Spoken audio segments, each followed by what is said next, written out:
what you want, when you want it, where you want it. This is The Mesh. Brothers in Tech is a weekly podcast focused on personal and home technology, helping provide you, our fellow brothers and sisters in tech, with some information, assistance, and recommendations. Hello, everyone, and welcome to Brothers in Tech here on the Mesh.tv podcast network. Nothing like just jumping in here hot, Brian. By hot, does that mean unprepared? Or what? Maybe a little unprepared. Maybe getting a 2-minute before showtime curveball thrown at me. It's all good. I mean, look, this is live. This is live podcasting. This is why we do what we do. It fuels us. It keeps us going. If it wasn't live, I would have had way too much time to prepare, and it just wouldn't be quite as natural and in the moment as I think the show is going to be tonight because of that. Yeah. So, yeah.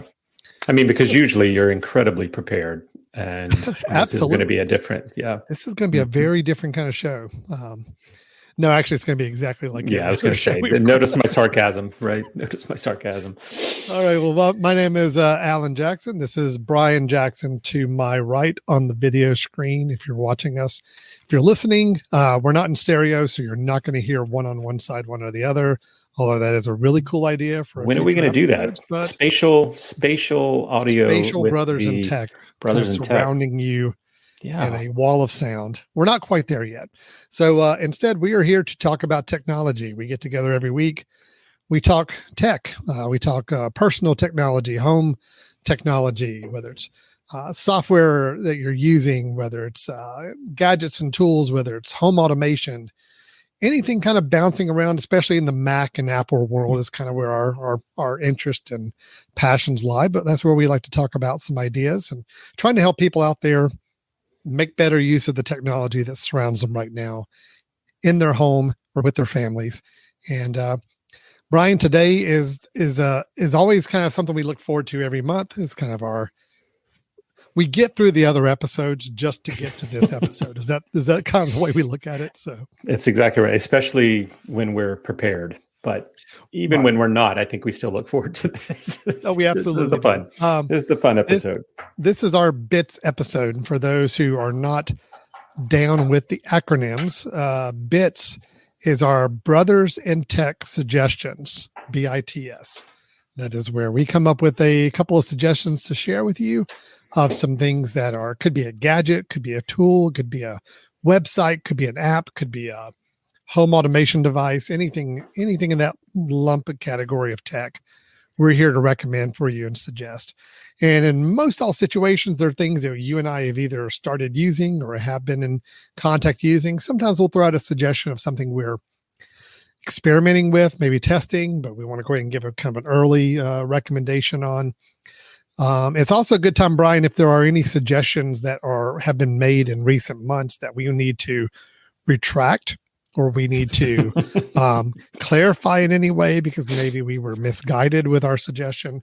Oops. This is also kind of a mea culpa time to do that and kind of backtrack on any of those recommendations that we maybe didn't think through quite as well as we should have in the past. So right off the bat, do you have any of those to share, or are you pretty confident with all your recommendations up to this point? I can't say I'm really confident in all of my recommendations. I was going back through and looking at, what are the apps that I'm currently using and thinking back about some of the apps that I've recommended in the past and maybe aren't using anymore. I will just mention one app, Alan, because you, and I can't remember who else was on the show with us at the time, but I did a bit, on something called Time, Tyme. Yep. And if you remember that was a timekeeper where you could kind of click it on and saying, I'm working on this task and stop it a little later. You could do automated. And I think you and whoever else it was, I can't remember at the time, said, we'd love to see if you're actually still using that in a few months. Still using it every day. So that one I'm very happy about. I'm still using that every single day. And the only reason I'm probably still using is because I did set up those automations. So just a quick reminder, this was where you could go in and say, if you have, let's say, 3 different projects that you're working on, maybe 3 consulting gigs that you're doing, and you want to keep track of the time that you're working on each of those tasks. I mean, the easy way has always been in the past, or I should say cumbersome way, but the simple way has been just keeping track on Excel. Hey, I worked at this hour, and then adding them up.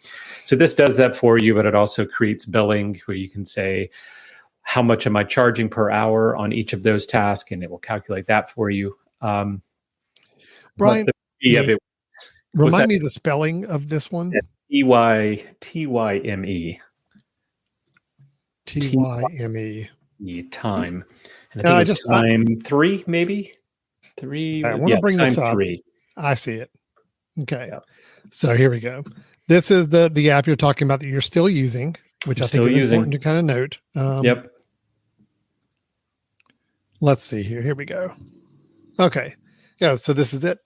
Yep. This is it. Yep. And I remember you walked us through a little demo of this, and yeah. And just looking back at it, I knew at the time that was a bit of a stretch for me to think that I would continue to do it and be regimented about it. But I will kind of urge anyone who's interested in using a tool like this, take some time at the beginning to set up automation so that, for example, I work at a particular company that whenever I go to their office, I have it noticed by, GPS. It says, if I get anywhere close to this office, start my time, or ask me, even I think it has asked me, would you like to start time? And would you like to start, tracking a particular task? And I say, oh, yes, thank you. Thanks for the reminder. It also has the watch, as you can see there. The watch is really helpful. It's a little quirky in that sometimes you can start something on the watch and the phone doesn't recognize that something started, but they do tend to sync up eventually. But just having, a notice on your watch that says, hey, your timer's still going. And maybe when you go to lunch, you shut your computer, go to lunch, come back. Usually you open up the computer and it'll put a little message that said, hey, I see you haven't been working on the computer since this time when you closed your computer. Do you want to keep the time going, or do you want to stop it there and start a new one? And it's like, oh, thank you. That's lunch. So stop and start a new one. So yeah, I'm actually really happy I went with this. I know there's others, and I think I went over a couple of others when I mentioned this one as a pick, and I did pay for this one. This one is one that there are free versions out there, but I think it was worth paying a little extra to get this version. So a lot of good features. It's a monthly subscription. I think I paid for a year, if I'm not mistaken. I think you can pay if you go down a little bit. You might be able to pay for a year. That must have just been a Brian go Jackson special. It could have been. It could have been. Yeah. All right. Oh, there you go. Save 25% with the annual subscription. So I think it's $3. So it's $36 for the year, or you're paying $4 a month if you don't do it by the year. So that's really great. I'm glad you're still using it. The reason I'm asking a little bit is because we rolled out a time tracking app service throughout our office about the same time, right after you were talking about this app. Got me thinking about ways to start incorporating time tracking in our team. And we had to end up going with a different platform. We're using Harvest, but only for one main reason. Harvest does something very similar. It's a, let's see if I can show it up here. Harvest works the same way. It is an app that will just allow you to click in time and assign it to different projects and track your time. The reason we went with Harvest is because of another recommendation I gave several months ago, was the app Asana. You recall, Asana is kind of a really nice project management tool where you can put in projects and collaborate with other people and put in tasks and all that. Well, Asana has a direct integration with Harvest. So any project we set up in Asana, I can have automatically show up as a project to choose from in Harvest when we're logging time. And that time in Harvest gets piped into Asana so I can pull up a report in my project management that shows time we've tracked on this. So that's the only reason we went with this tool as opposed to time or any of the others you mentioned. It's because of that integration that we were using. So Alan, does this one, it looks like it's an app and a web interface, I'm assuming. Is it also phone, mobile tracking, that sort of thing. Yeah. Yeah, it's got all the same things. It's got a mobile app. It's has a desktop app. It can even be it's a little desktop widget up in the top. You can drop in the menu bar. Nice. It does not what's have the quite pricing, do you the. know? It's not It's good. like well, No. for group pricing, it's probably makes Well, sense, yeah. right? It's $10 per month per person, but that's because it does integrate with our project management software, and it's higher. It's unlimited seats, unlimited projects, which is where we're needing right now, unfortunately. So And yeah, I'm not crazy about What the is pricing seats? at all. What does that mean? Like individual Seats. people. Like I've got all 5 of our team members. Oh, okay. So it's with a not. seat on this. Yeah. It's So it's $10 for your company a month, right? No, $10 per seat, $50 a month. Oh, I got you. Per seat Yeah, per month. $10 Oh, a yeah. I'm person. not reading it. Okay. Yeah. No, I'm Yeah, not so that's happy about the pricey. pricing, but it's unfortunately it's the only option that would Yeah, to do that build in. project management. Otherwise, I'd have to keep going in every time we add a project on the one project management tool. I got to go add that project on the time tracking, and then I got to feed the hours from there. If I want to do a report in our project management, I'll have to bring those hours back in. It's just, I don't like paying $50 a month for it, but it's $50 of time that I'm saving, not having to do this manually that I would have to do every month anyway. So, plus it also is nice for billing purposes. You can put in hourly rates per project per different task. So if you really wanted to be calculating, how much money time you're spending on certain things, you could say, all right, well, this client has a budget of $1,500 a month that we can spend on it. So I'm going to notify you if the collective hours across your team on this project are getting at 75% of that budget throughout the month. So you can start to see, okay, well, how many hours are we really putting in versus the budget that we have for this client per month, and notifying us if we're going over our hours or if we're drastically under as we get later in the month. So there are some nice things to it. I'm not happy with the pricing. I wish it was a cheaper option that would work the way we want it to, but that's what we've got. So, yeah. So anyway, now, unfortunately, if I were to pull up my time tracking for even like this past week, it would not be accurate because I'm not very good at tracking my time. I do a horrible job of it. I think just about everybody in my team does a pretty bad job. We're none of us are good at tracking our time. Well, I tell you, like I said, I would be really bad at it if it wasn't the automatic and the reminders. So the other piece you can set up is, say, I say at 9:00 in the morning, ping me a notification that says, did you want to start a timer? You don't have a timer going yet. So just a reminder to go, oh yeah, I guess I am working on something, or So I should go back and fill something in, right? That's you are working, right? I mean, you are working on something. Okay, good. Just want to make sure. You could put that reminder every hour, but like, by the way, are you still not working? Are you still not working? Hey, Brian, I haven't seen you do anything today. Are you okay? Yeah, we're going to need those TPS reports. That would actually be a really funny reminder to put in there. Yep. All right. Yep. Well, good. I'm glad to hear time is still working for you. If I was not working with a team that I needed to share hours with and working with an already established project management system, when you showed me time, I'm like, yes, this would be perfect for me. I would use this all day long, but I have to unfortunately roll with a different option because of what we wanted to integrate with. So yeah. Okay. Well, good. That's a good follow-up on that. Yeah. So did that help you, given your lack of preparation, that give you some extra time there, or is harvest your pick now? You gave me just enough time, man. Just enough time Great. to come up with something new. We're good. Nice. Let's go ahead and jump into our new brothers and tech suggestions for the month. And Brian, since you did that time update first, as kind of a reminder of where we are with some past ones. How about if I go ahead and bring up a new one first? Let's do it. All right. Okay. So let me, this is a little bit of a follow-up to a previous one, but this is now an additional brothers and tech suggestion on top of one that I gave before. I explained to you a few months ago, I'm looking over my shoulder here because we had the automated curtains. Okay. For anybody who was not with us in that episode, I had put in as a brothers and tech suggestion several months ago. I put in what's called a switch bot SwitchBot curtain. I believe this actually the name of it. SwitchBot. Let's get the name right here. SwitchBot curtain rod. And let me show you what that looks like here. Here we go.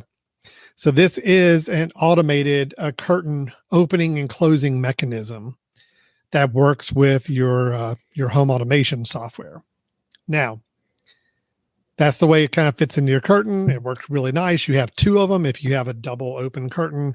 I've got that working right now in the curtain over my shoulder here. So if I were to go into HomeKit and say if I wanted to close that curtain, I can now pull the slider on my HomeKit. And as you can see behind me, they are closing. Ooh.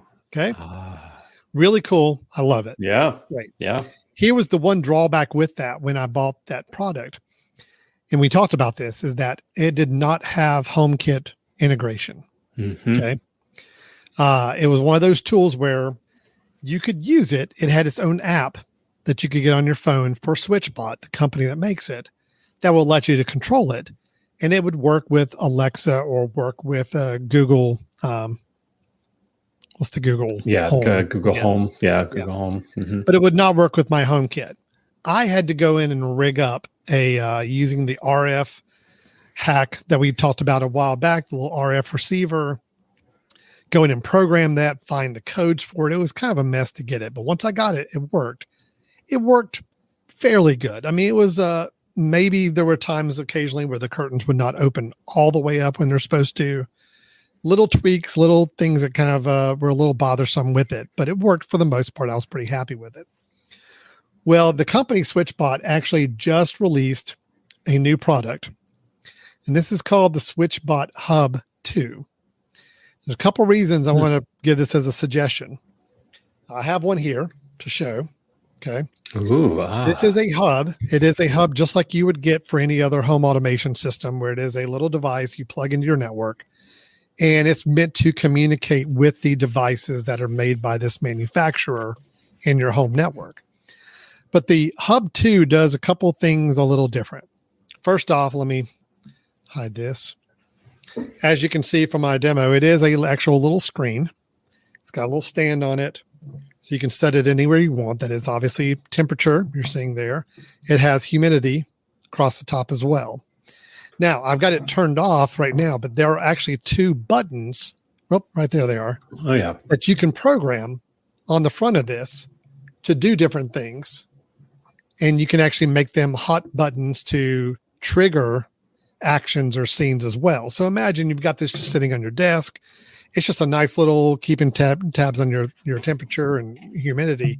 But if you had a couple of programmable things you wanted to do, let's say if I wanted to have the curtains open and I just want to do it right here from my desk, I could just program that as a hot button and do it. The reason though, Brian, I'm bringing this up as a suggestion is because this is one of the early devices that has been rolled out that has the Matter technology communication in it. So SwitchBot announced that this device supports HomeKit via Matter. So what that means is that if you already own the SwitchBot curtains, which I did, automatically by rolling this hub out, it makes it HomeKit enabled. Now work with HomeKit automatically out of the box. Nice. So it's backward compatible with some of their older products. So I took out the smaller, cheaper little hub that I had before, swapped it out with the new hub, and right away, as soon as I did, it gave me the option to go ahead and take these products and map them in the HomeKit. I open up HomeKit, they show up as new devices. Now I can control them without having to use that RF receiver. So for those, if I'm saying some words that are maybe getting a little complicated for some people, the reminder here is that not every device that comes out for home automation is equipped to work with every platform. Unfortunately, HomeKit, the Apple platform, is the one that kind of gets the short end of the stick on a lot of products. I think because it is a little more expensive to create for the HomeKit environment.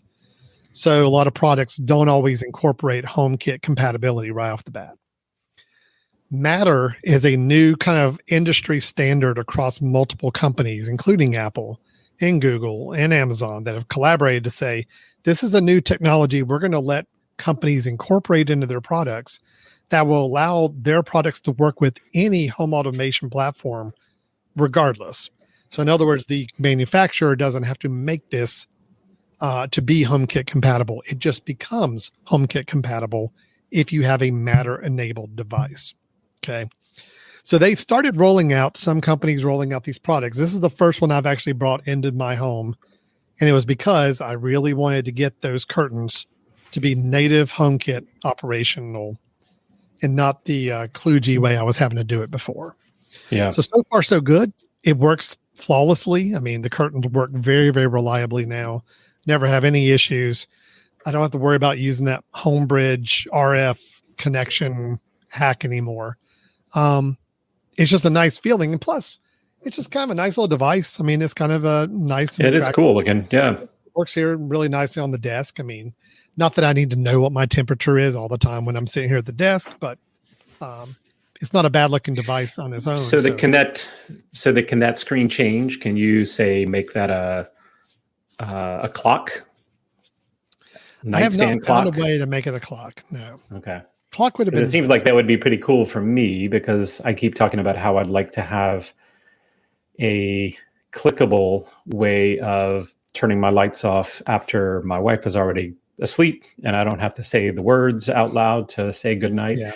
That would be really cool if that was a kind of a bedside where you could just make it nice and low. But I don't think there is any way to do that, which is a little bit of a bummer. I mean, I don't need a temperature just sitting here on my desk looking at me the whole time. I wish it was a little more functional. I haven't started. So they wanted it to be like a thermostat, right? I mean, that's what they wanted to be on the wall. Yeah. Now, a couple things it does do nice is it does have, if you program in the actual app to notify you if certain temperatures get above or below a certain level, it actually can do sounds from the device itself. So it actually has built-in alert sounds, which is kind of nice. So I can actually say, okay, well, by the way, if, let me know if humidity starts to kind of get high or low in a certain area or temperature starts to creep up a little bit more in any direction, just go ahead and notify me. And it does have not only pushing app notifications to you, but it can do a sound right from the device itself. Again, the only reason I bought it is because I wanted to have that seamless integration with my products. And so did you say what the cost was for the hub? I have not yet. Okay. One other thing I'll just mention before I get to the cost, it also is ambient lighting sensor.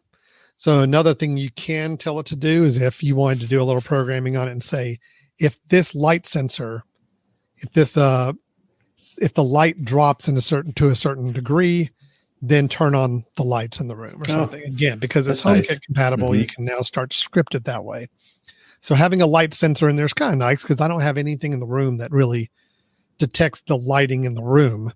This device now does. I have everything based on time of the day or sunset or sundown. But if I say, look, hey, if it starts to get really dark, like it's storming outside or it's really dark clouds, go ahead and crank the lights up in here. This has a light sensor on it, so it could do that. The pricing on it, $70. So not cheap, but I am planning on rolling out at least 2 more curtains, automations in here. So right away, that starts to kind of make sense. And once I get that in place to do that. So $70 for the Hub 2. They do still sell the original Hub, which is only like about $40. But that original Hub is not Matter compatible. So you would still have to, if you were going to use it with HomeKit, any smart switch bot devices, you would still have to figure out some way to hack that together. Natively out of the box, switch bot devices work with Alexa and Google with no problem. They have a nice kind of array of products. They got the different blinds and curtain rods. They've got some home security devices. They've got some light bulbs. Overall, pretty good. The curtains are the only thing I've really gotten into playing with. Have you ever, Brian, seen, I'm getting a little off topic here, but have you ever seen the actual, where is it? The switch bot. Here it is. The actual switch bot. Have you seen this? No. Okay. Oh, wait a minute. Is that a manual? Yeah. Manual click? Oh, geez. Yep. Okay. This is what they got started doing before they rolled out other home automation devices. This is a product this is not my recommendation. I've never used it, but it just looks fascinating. It is basically, you see the diagram. It is taking manual switches. What for those on audio? If you have a push button or an older style light switch or something that there's not a way to automate it, this is a box you can affix directly below or to the side of your switch. And the box has an actual little retractable movable arm device that is meant to reach out and click your light switch or push it in a direction you want to. Wow. Yeah. So that's what this thing does. Look, creative. they've even done it for, you see it on a coffee maker here. If it's a button that can be activated by a sliding switch coming over, you could actually do it. I think this really, I have not found a good application for it yet, but I was going to say the coffee maker is an interesting one, right? Because we've talked about this before, where you can't just make a coffee maker smart by putting it into a smart plug. Right. Because if I just plug and turn my coffee maker or plug my coffee maker in, it doesn't start brewing. It needs the button to be pushed to start brewing, right? So this is a way of keeping your coffee maker on all the time and having the manual push button actually start to brew at a certain time, right? You've set it up and turning old devices into things that were set up not to just so if turning power on something actually makes it not work yet, but just turns it on. I'm even thinking, Alan, you talked about an air conditioning unit, right? If you go and plug an air conditioner in, it just powers it up. It doesn't necessarily turn it on. But if you had a manual push button to turn the on and on button at that point, maybe then you start to get, the use of this, right? It's possible. That's interesting. Yeah, that's interesting. Possible. It does show in their diagrams, it cannot work with a very, very basic traditional light switch. Mm-hmm.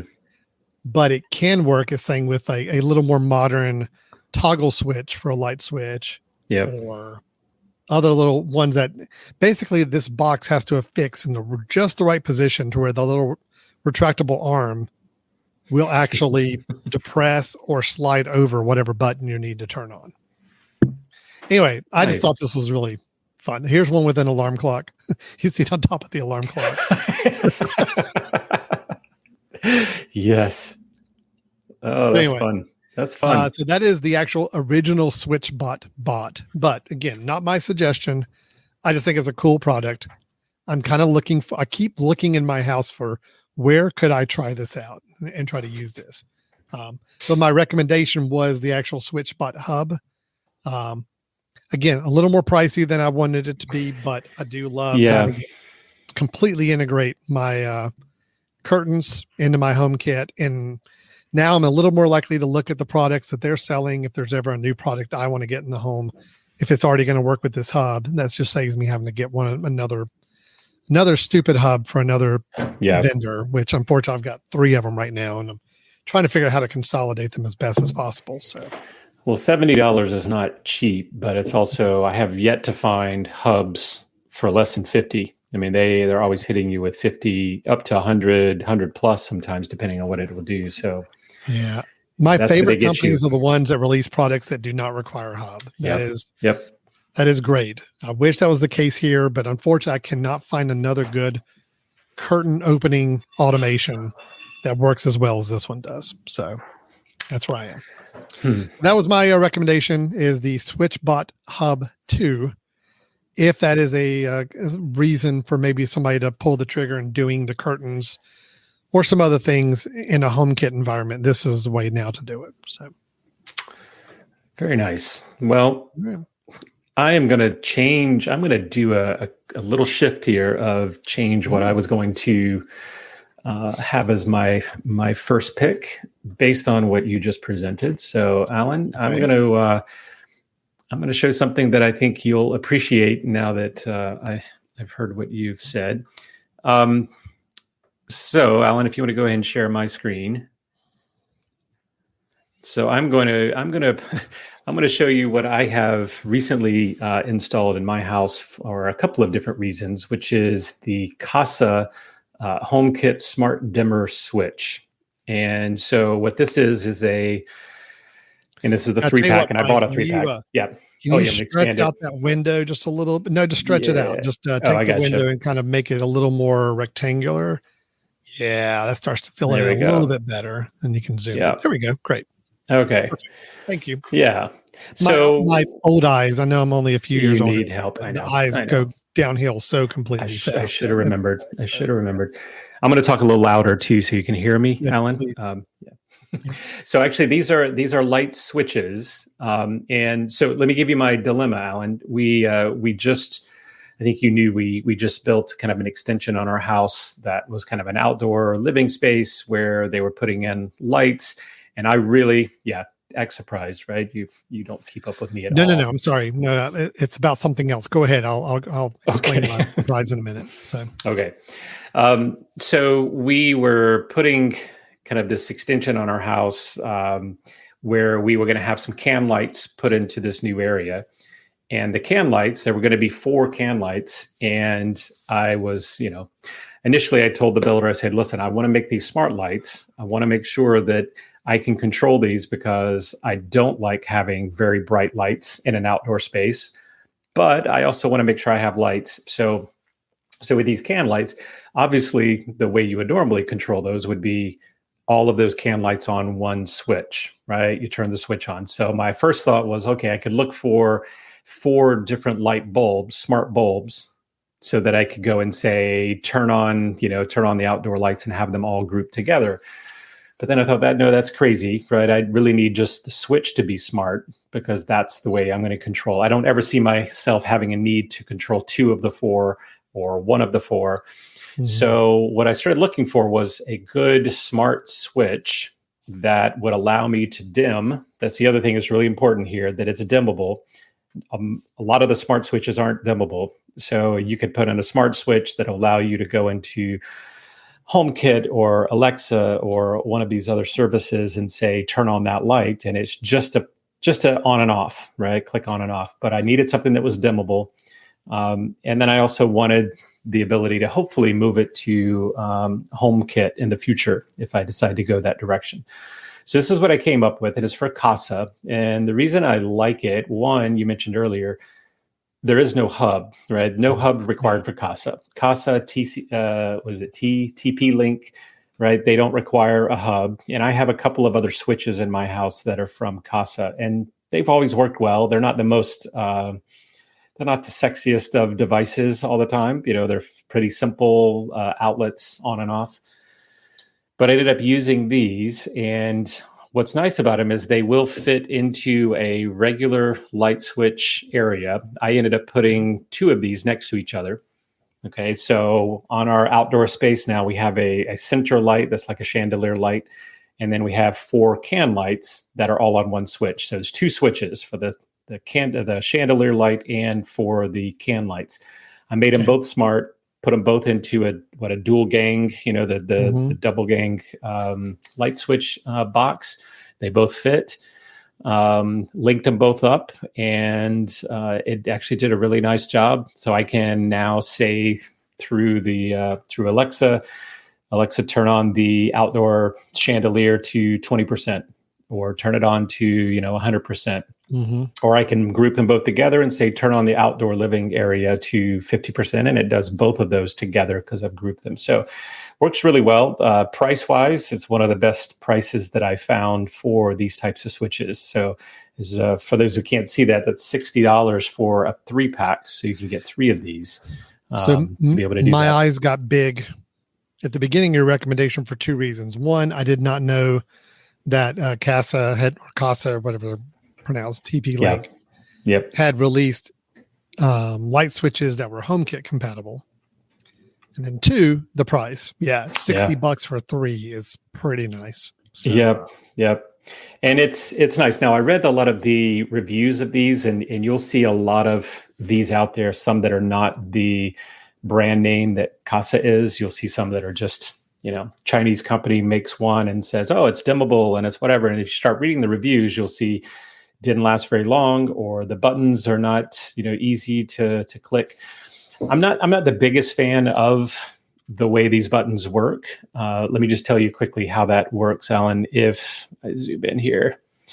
All right, so you can see, let's see, there's two buttons at the top of the switch, and those are the kind of dimmer up and down. So if I were to click the top right button, I could keep clicking it and it would make it brighter, click the left and make it dim.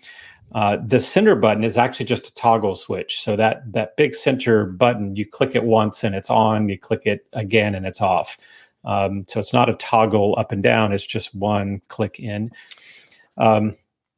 which is okay. But the beauty is we installed those 2-3 months ago, and I have yet to actually touch the buttons because everything just does by voice. So that's Brian, nice. question. Yep. If you go up or down on the dimmer level and get it to a certain level, and then you hit the big toggle button, it remembers. And then it remembers it. So you toggle back on, it does come back up to that dimmer level you said. Correct. Yeah. If you did everything manual, you say you put it up to 50%, turned it off, it goes to 0, turn it back on, and it goes to 50 again. Good. Yep. Okay, great. Yep. Good. And so it's really nice. It does a nice, as you see here, it's got the fade on and off. It's not a kind of just all on really quickly. It does a nice, fade to turn on and fade to turn off. And it does a nice job with that. And even the setup of this, I thought was pretty interesting, Alan. I had not done one of these switches before, but you went into the app, the Casa app, and it would say, all right, we're going to turn this on all the way. And we're going to have you kind of click down the dimmer on the app until it starts to actually make your light change. So what I noticed initially is that depending on your bulb, it may, 20% may show up as nothing. 40% shows that it's on. But you go and you dial that in. You say, okay, right there is the first time I see the light. And right there is the highest I've seen the light. So it changes that's now the 0 and 100%. And adjust it from there. So nice. So this was really great. I'm working on ways to try to use the third one in another area, but I bought it for the 2. Getting 2 at this price, or getting 3 at this price, was even better than getting 2 at some other companies. So so far I highly recommend it. And as you see, not only is it Alexa, Google Home, smart things, but also the sorry, Alexa's talking to me.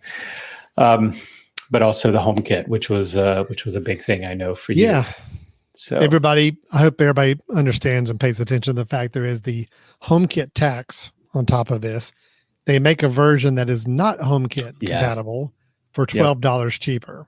The HomeKit version is $12 more. So you do, just like everything with Apple and Mac, you end up paying a little bit more for to get it to work. You're right. But, Now this other one, I was just noticing there's $50 one. Let's see what this one does, because it seems to look like it's saying HomeKit. It's not what is the difference here? Oh, there's not a dimmer. So, and that's the other big thing. Yeah. Make sure not all. You would think that as a smart switch, it would just naturally be dimmable, right? Because it's going to go and give a certain amount of power, but it doesn't. You also need to make sure, though, your lights themselves are dimmable.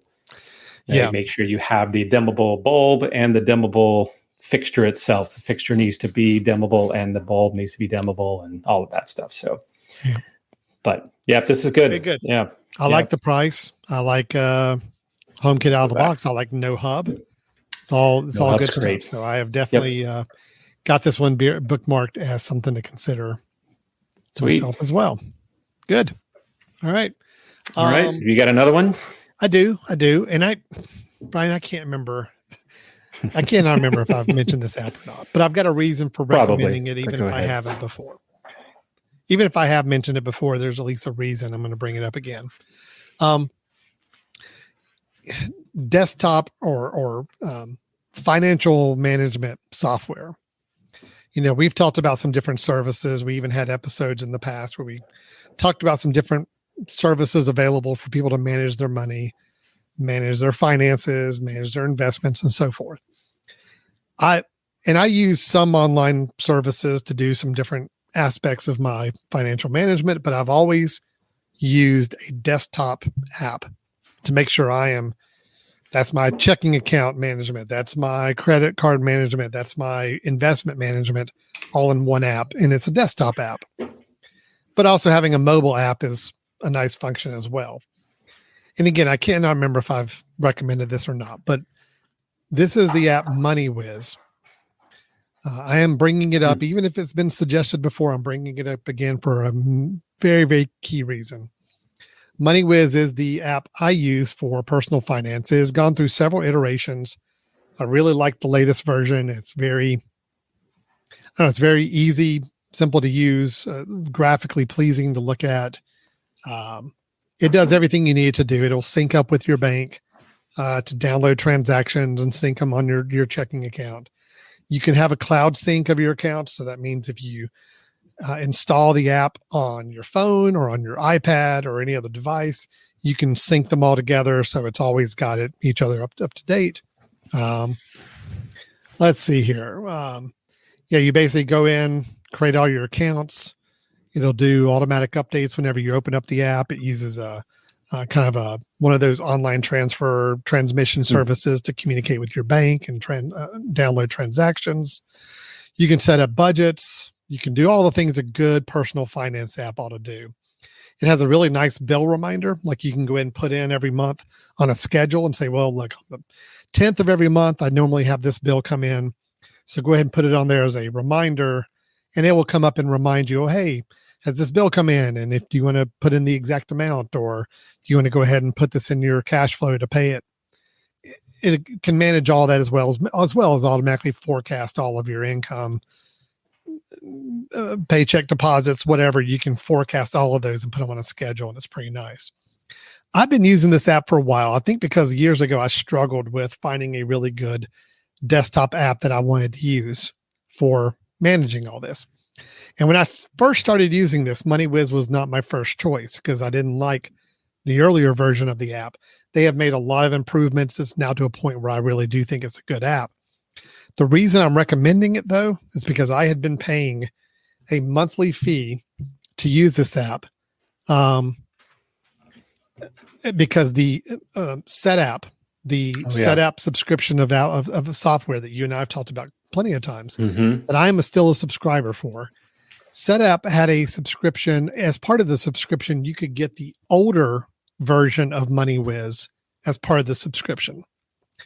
I had some problems with the older version. I had some downloading issues with my bank. It was not syncing up with my bank correctly. It was just having some issues. And when I wrote and talked to the developers, they basically said, yeah, we're not really developing that old version anymore. We're sorry. The new version has kind of got some new tools to communicate with banks. It's much more reliable. So I bit the bullet and went ahead and paid the monthly subscription to use the new version of MoneyWiz, begrudgingly, because I don't like paying for an app that I already had a free or paid for a version of already. But I really needed this to work, and it was pretty critical for me. But it just in the last month, this latest new version of MoneyWiz is now available on the SetApp subscription. So again, my recommendation is still really for SetApp. Is that I'm recommending SetApp if you are not already have at least looked at SetApp. SetApp, that's SETAPP.com. For $9.99 a month, you get access to well over 100 apps on your Mac that you can pick and choose which ones that you want to use at any given time.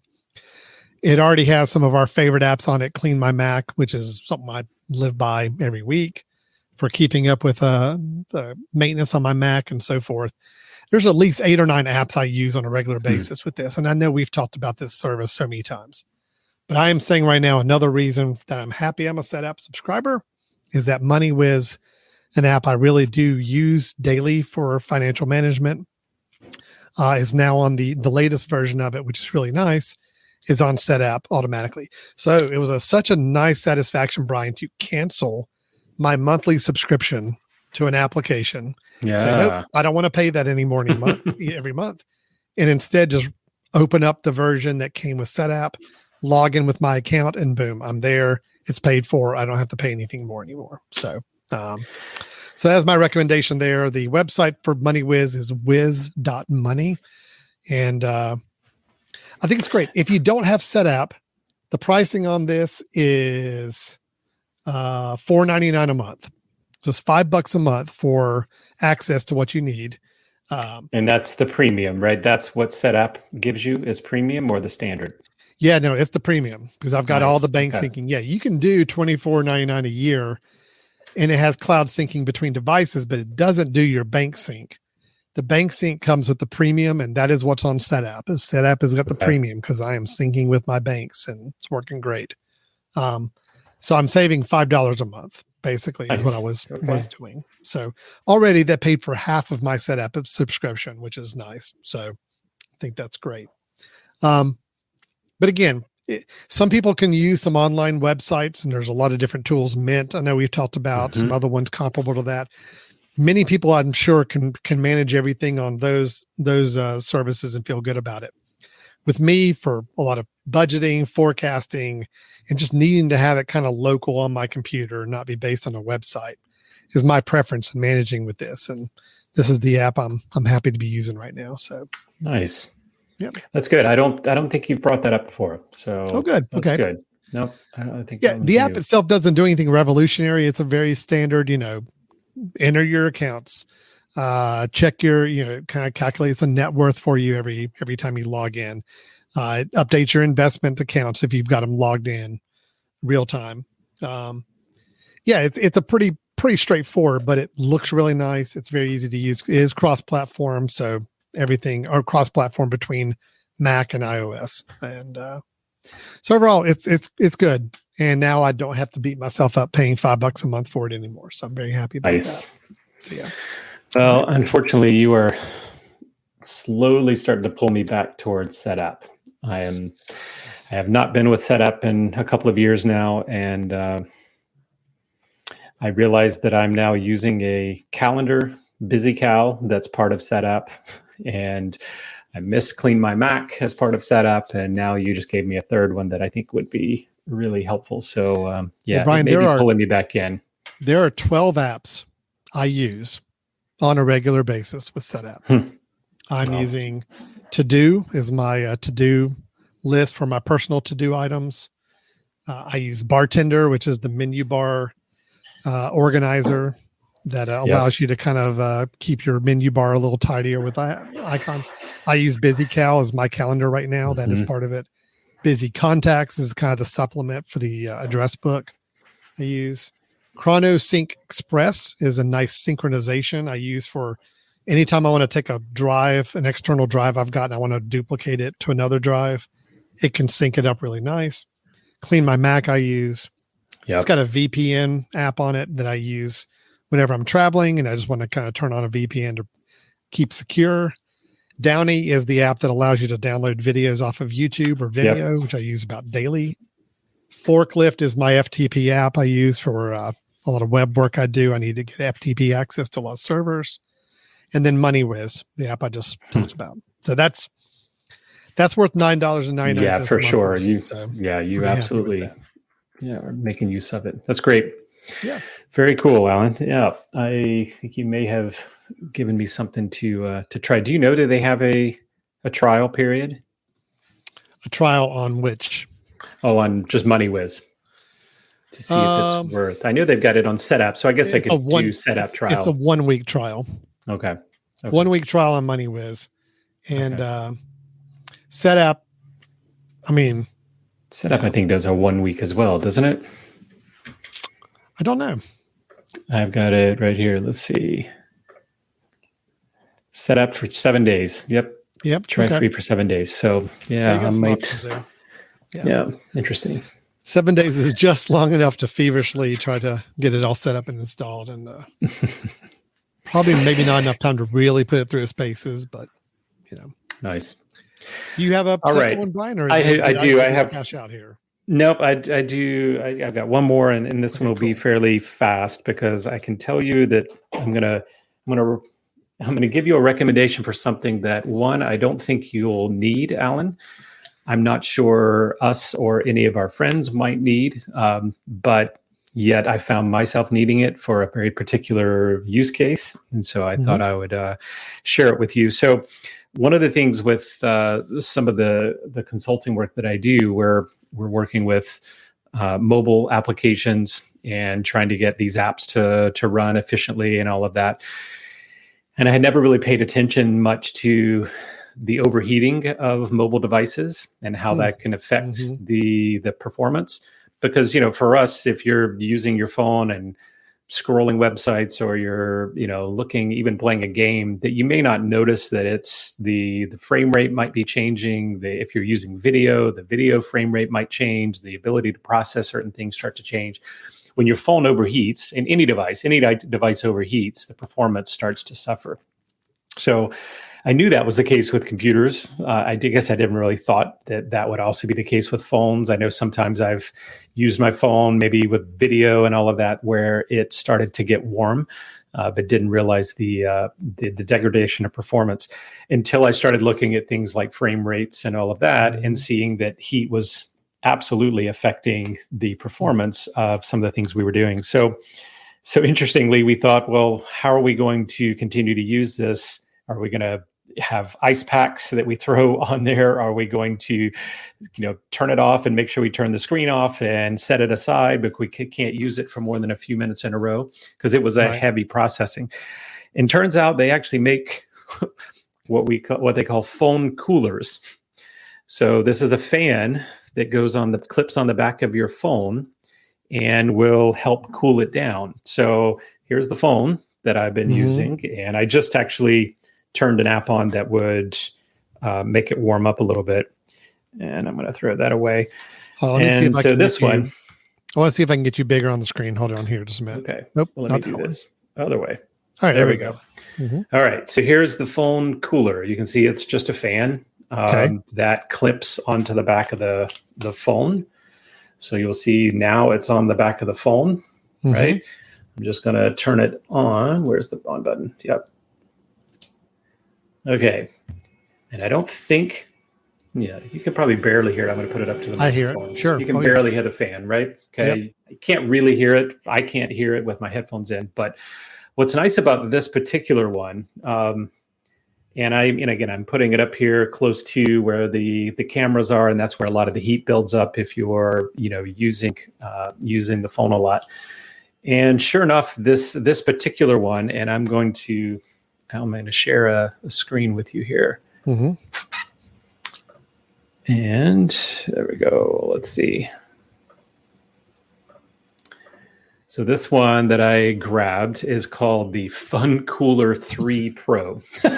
Yes. Actually, and I don't know if it's exactly that one, honestly. I think it's the same. It's the Fun Cooler. Yeah, it is the Fun Cooler 3, but it doesn't look like that. It doesn't have a light on it. Do you have fun when you're using it? I mean, I'm loving the use of it. Okay. So what it does is it's actually got these heat sinks in it. And for those that don't know, heat sinks are kind of ways in which it's pulling heat from the device. It's the way that they put these, metal and heat sinks in computers to be able to pull heat away from where it would degrade your performance. What's really cool about this one, Alan, and I've actually tried two because we had a real issue with this. I tried one that magnets on the back, and then the other one that clips on here. But this one is, as you can see here, this, let's see. No, it's not really telling you. Somewhere down here, it would say that it does a ramp up, which is kind of nice, right? I tried it originally, put it on, and I thought, oh, wait a minute, it doesn't work. It's not doing anything. And it actually didn't start turning on until the heat built up enough that it needed to start dissipating. And then, so as I'm using it, I can hear the sound get louder and louder and louder over the few minutes that tells me, oh, my phone's getting warm, so it's trying to keep it cool. And it does a really nice job. If I were to run this about 2 or 3 minutes, take it off and feel the kind of silicone back in there, I mean, it's almost frosty, icy, right? I mean, it really kind of cools down what it's connected to, and it just give you a real world kind of idea of what it's doing. I tried the the phone, the Android phone that I've been using for some of our research. I tried using it with one of these kind of high processing applications and just had it turned on and let it go to see how long it would take before we started seeing a lot of degradation of performance. And it took 4 minutes, 4 minutes before we started losing a lot of frame rates from what we were doing. Wow. So I tried putting the cooler on, running it, and then running the exact same app. And it went 30 minutes and did not get below our frame rate at all. So this does a really nice job of kind of giving you. So if you are a gamer, if you're someone who games a lot, does things on a phone, and you find yourself really needing performance, or you find yourself ever holding your phone and going, oh, wow, I've been using it so much with a high brightness and everything that it's getting warm, you may find that your performance might be suffering. You may not even realize that performance is suffering, but I would suggest maybe taking a look at one of these things. I bought this on Amazon. This is the particular site for it, but I bought it through Amazon, and I believe, if I'm not mistaken, the price was maybe $15 to $20. And so was the other one. You can get several of these for about $20. They do make some that are battery powered, but that didn't make much sense to me because then I'd be charging and having something else that's running on battery. This one is a USB-C cable. So you don't want to run it with power. So it is something where, I mean, just for clarity, it is something where you're using it mounted to the phone, but it's plugged in. It is plugged in. So this is for where you have a very more kind of either dedicated use of your phone or mobile device, or gaming, watching movies, whatever. Gaming is where most people are doing it. Yeah. Okay. I think gaming or as you said, watching movies, if you were, watching a movie long period of time, and also, if you're plugged in, there's a good chance that the plugging in, watching something that's high processing will create even more heat, right? With the battery being plugged in. So it may be that you're now plugging two things in, but at least all this does, so basically your phone will still run off its own battery. Yes. Yeah. This isn't adding anything to it. This is not adding any charging capability to your phone, which is intended because, like you said, that actually is kind of creating more heat within the phone itself. Your phone is running on its battery. This thing is clamped onto it and is allowing it to run at its most optimal performance without overheating. For whatever application you're using it for. It's basically just pulling the heat away from it. It's like putting a fan on the back of this thing. Alan, I'll show you another one, the one I tested as well. And so here you can see the phone, and on the back, I just put this metal plate. Now, you wouldn't need this if you had an iPhone. An iPhone has the magnet built in, but there's another one, and you can hear the sound, right? Mm-hmm. This one can just magnet on, and sorry there. And then now this one does have a light on it. Yeah. Right. Yeah, it's super, super nice. And magnet is going to be right next to it. Now I didn't want to use the magnet on this one because there was another metal shield that I had to put onto it, which I thought, I don't know if that's going to help or hurt the heat dissipation. Now, if this was an iPhone, I think that would have been the right move. But also keep in mind, if your phone on the back of your phone, your cameras, if they stick out further than the rest of the phone, which these do, then the magnet won't go above the cameras. And that's where we found a lot of our heat being built up, is more toward the top of the phone. So this other clamp on allows me to slide it over the actual lenses, which is where a lot of that heat was building up. So anyway, this was something I didn't even know they made. I was really going to look for just a USB fan and try to just push it on the back. I didn't realize they made phone coolers. So there we go. I don't know if they make them for tablets. I'm assuming they probably do. The magnet certainly would. Sure. Again, not something I'm not a gamer. I never knew that heat was going to be an issue with a mobile device. But if you're a gamer and you use your phones, which I think a lot of people are doing more of now, this may be an issue you want to kind of remedy. So, well, another application too is I have a studio of video cameras on phones, using phones as cameras. Yeah, they're all staying stationary. They're all staying. They run for a couple of hours, but they are processing 4K video that's being fed back to our studio equipment for us to do a live production on. This is the kind of thing that could be probably helpful. I have noticed sometimes when the cameras do get a little warm, I've noticed that, yeah, I haven't quite seen any degradation on video performance, but I've got to imagine there's probably something going on there if it's getting warmer. So it's or kind maybe of taking longer to process, something like that. Right. Right. Interesting. Yeah. The only thing would be, I probably wouldn't use it for video if you were using audio from the phone as well. If you had remote mics, then you're good. Yeah. We're using external mics that are, because this fan will crank outside up. of the phones, but yeah, it's good. So there's two that I just showed you, Alan. The magnet one, the reason I didn't like it as much is you plug it in and it is just full blast going all the time. The other one did this really nice kind of ramp up, and then if you were to turn it off, it would also, I think, shut off and kind of protect itself from overheating or working too long. So there's some really nice parts about that you could actually have it on, and maybe it doesn't need to work, right? It's not working because you're not overheating yet, and it'll turn on when it needs to. So it's kind of a nice little sign to you that, hey, we're getting warm here, and may need to control it. So good. Yeah. The Fun Cooler 3 Pro. I did not even know these existed. So this is I didn't either. Yeah. I didn't either. What's the price on them? I'm pretty sure, actually, I'm going to slip back over to where I did purchase it on Amazon, and I will show you. I mean, are we talking, yeah. Well, this was 25. 25? This one was okay. 25. All this right. one was 25. Yep. And there are some reasonable. From $10 to, I think this was one of a little bit more expensive ones, probably because it does the ramping up and all of that. I think the other one was more like 15, the magnet on. So 15 to $25. You're probably in the neighborhood of these kind of things. Good. Yep. All right. So, yeah. Very nice, Brian. Very nice. Good. Okay. Well, we covered a couple of new products, a couple of new updates to existing products. It's kind of nice. Some smart home stuff. Smart home stuff. Always good. Financial and cooling your phone. So yeah. And just, I'm glad you brought up a couple of the things. I'm glad we talked about home automation a little bit, because I'm trying to identify my next home automation steps in the house. And other than getting the rest of these curtains automated, which I've got the capability to do now, the one thing you alluded to earlier in the discussion, I just wanted to kind of share this out there. Maybe I hear some people that have some different ideas of how to handle this.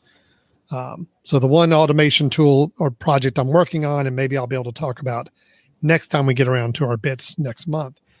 You mentioned we've got a separated garage, 2-car garage that's separated from the house that has a window in it.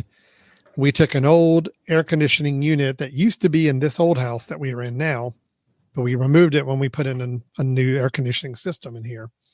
But that window unit's still very good operational. So we took it and installed it in the garage. So the garage now has a window AC unit in it, because my son is an auto mechanic, works on cars daily, is out there quite a bit. It is summertime now. It's very hot out there. Yeah, so that air conditioning unit really helps out there. My problem is that it's not an AC unit that needs to be on all the time. It needs to be on only when he's out there working or something else is happening out there. My fear is I did not want something that was going to be running 24/7. My kids, my boys are awesome.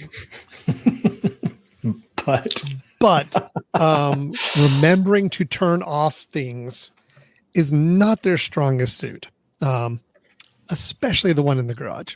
So my concern is that, the AC unit gets turned on, he leaves, it stays on, and we don't know it's on, and we're gone for a weekend or something, and it's running the entire time. That's my fear. Because it's using a 220 outlet plug, to my knowledge, there are no smart outlets that will control a 220 voltage device. So I cannot put on a smart outlet and turn it on and off like I can anything else in my house. So I'm kind of having to wrestle with how do I control it and make it work. Now, it does have a RF, a infrared remote control that goes with it. So I can take the same RF transmitter that I've talked about in a previous episode, the Broadlink FM transmitter. I could set up one of those out in the garage. And what that allows me to do is tie in that RF transmitter to my HomeKit setup. And I can program it to where I can have a button in HomeKit that says, hey, if I press this button, that turns on or off that AC unit by using the RF signal in the garage. My problem with that is I don't know. It does not report back to me whether the unit is truly on or off. It doesn't know. All it knows is that I have sent an on signal and I've sent an off signal, but it is not telling me whether that unit is actually on or off. So I have to just constantly just go in there and hit the off button and just make sure I'm turning it off, even if it's not on. So it's not perfect. And that's where I'm trying to see if there's another solution. So that's my next little HomeKit automation project going on, just to keep you in the loop. So, yeah, that's tricky because you can make something happen. You just don't know about getting a trigger back. I mean, is it enough to potentially even put a temperature sensor in there and then have the temperature ping you when it's cool? That's an idea. That's an idea. Or I guess you wouldn't be doing cool, right? You wouldn't be saying, tell me when it's too cold in there. Because that's the challenge, right? Because it's maybe working just enough to keep it from getting hot. Well, the other thought I had is I could use a series of some automations to keep it in line. I could set up a schedule to say, look, at 11 o'clock at night, turn off no matter what. I mean, even if whether it's on or off, send the off signal to turn it off. If my son's out there later than 11, he can just go and manually turn it back on. But by at least at 11, I've got a time for it to turn off. And I can also set it up to say, if we're all out of the house, meaning we are gone from the house, to make sure it's turned off as well. So there's a couple things I can put in to kind of put some boundaries on it to make sure it doesn't run all the time, which is the number one goal there. But that's the whole thing with this. God, we're getting into another subject matter. And I know this is a BiTS episode, but we got to talk about home automation. I just got to at least throw this out there. That's the only problem with those RF transmitter. They are great, but they do not pick up on whether the device you're turning on and off is already on or off. So a problem I have with my projector, doing a dumb signal, right? Yep. The problem I've got with my projector over my shoulder here is that it uses the same button on the remote for on and off. You press it on. If you need to turn the projector off, you hit it twice. The same button. So I programmed it to where I can, from HomeKit, tell my projector to turn on or off. But the problem is that if the projector stays on its own, it will turn off automatically after a certain amount of time. But HomeKit doesn't know that. So the projector will turn off, but in my HomeKit, it will still say that the projector's on. Yeah. Yep. So if I go to turn it off, it's not doing anything because the projector's already off. Then I got to go turn it off and then turn it back on again to make it work. You see what I'm saying? Yep.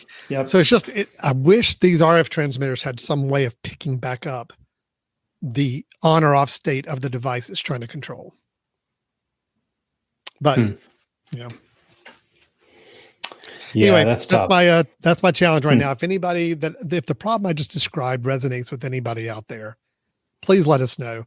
And that's probably a good way to kind of wrap up the show anyway, Brian, unless you had something to add or your own home challenge you're working on right now. Nothing. No, I don't have the same challenges you do. I usually figure them out. So, but I'll be spending the rest of the next week to try to figure out your problems for you. So that'd be great.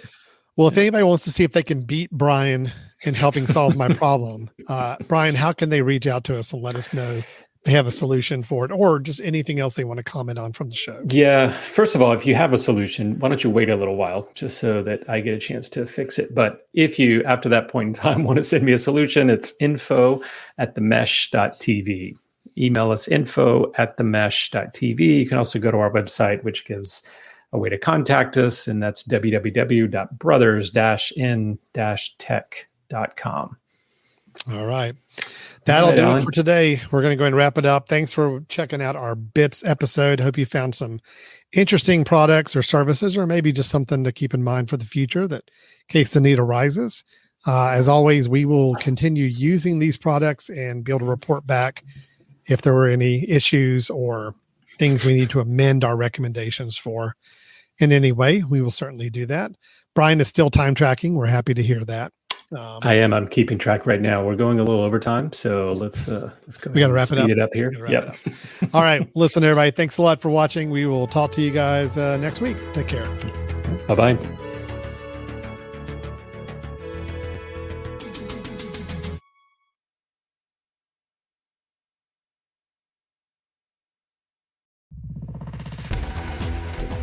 You've been listening to The Mesh, an online media network of shows and programs ranging from business to arts, sports to entertainment, music to community. All programs are available on the website as well as through iTunes and YouTube. Check us out online at themesh.tv. Discover other network shows and give us feedback on what you just heard.